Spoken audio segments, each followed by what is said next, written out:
आयकर विभाग ने गुजरात के साबरकांठा जिले के रतनपुर गांव के रहने वाले एक शख्स को नोटिस जारी किया है। हैरानी की बात यह है कि व्यक्ति की मासिक आय केवल 12,000 रुपए है और बैंक में सिर्फ 12 रुपए है और उसे 36 करोड़ रुपए के अनिर्धारित लेन देन के बारे में स्पष्टीकरण देना है, जिसे लेकर उसका कहना है कि उसे कुछ नहीं पता।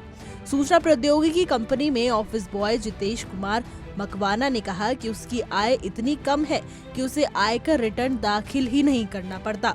मकवाना ने कहा कि जब मैंने 36 करोड़ का नोटिस देखा तो मैं हैरान रह गया। मैं कागज को घूरता और उसका मतलब समझने की कोशिश करता रहा। मेरे बैंक खाते में केवल 12 रुपए है। उन्होंने बताया कि नोटिस मिलने के बाद उन्होंने स्थानीय पुलिस स्टेशन में संपर्क किया, जिसने उन्हें साइबर क्राइम यूनिट के पास भेज दिया। यूनिट ने मुझे आयकर कार्यालय भेजा, जहां मुझे जीएसटी अधिकारियों से संपर्क करने के लिए कहा गया।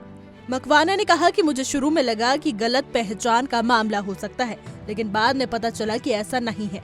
माना जा रहा है कि मकवाना के परमानेंट अकाउंट नंबर का इस्तेमाल जीएसटी फाइलिंग की धोखाधड़ी के लिए किया गया है। आयकर विभाग के एक अधिकारी ने कहा कि जीएसटी विभाग ने हाई वैल्यू लेन देन को चिन्हित किया है, उसके खिलाफ जांच चल रही है। ये बिलिंग धोखाधड़ी का मामला हो सकता है, जिसमें व्यक्ति को पूरी जानकारी दिए बिना उसके बैंक और व्यक्तिगत डिटेल्स का दुरुपयोग किया जाता है। 5 लोगों के परिवार में अकेले कमाने वाले मकवाना ने कहा कि उन्होंने अपने बैंक स्टेटमेंट की जांच की और उन्हें उसमें कुछ भी असामान्य नहीं मिला।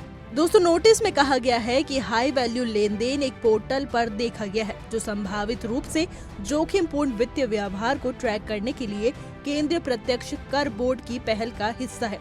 नोटिस में जीएसटीआर 3B फाइलिंग के तहत 15.97 करोड़ रुपए के टर्नओवर और जयेश भाई नकरानी से जुड़ी जेके एंटरप्राइज नामक कंपनी के जरिए 20 करोड़ रुपए से ज्यादा के इनपुट टैक्स क्रेडिट की सूचना दी गई है।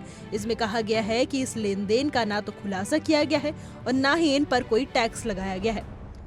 हमारी आज की रिपोर्ट में बस इतना ही। कैसा लगा आपको हमारा ये वीडियो, कमेंट करके जरूर बताइएगा।